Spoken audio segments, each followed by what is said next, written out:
Ay təzə Kərbəladan gələnlər, ay təzə Kərbəlaya zahir yola salınlar. Hamızdan iltiması dua, o mərizi də yadınızdan çıxartmayın. Dedi Hüseyin, Fəratə ya Hüseyin, yolum düşübdi.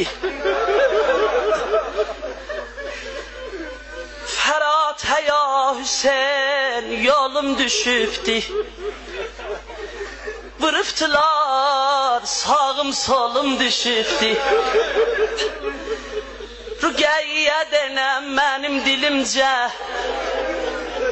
Rüqəyyə denəm mənim dilimcə, yolumu gözləmə, qolum düşübdi.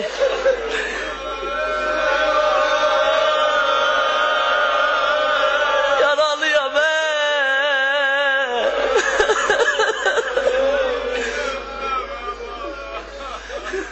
Rüqəyyə denəm mənim dilimcə, yolumu gözləmə,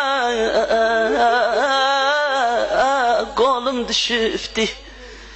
Hüseyin, məni 300 nəfər alıb arıya, hamı neyzə vurandı, ay qardaş.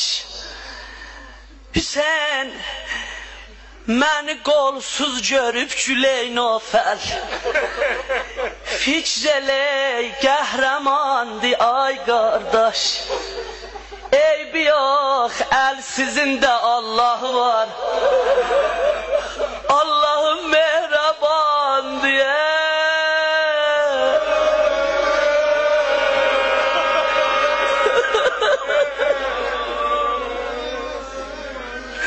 Eviz abad, Allahım mehrabandı, ay qardaş.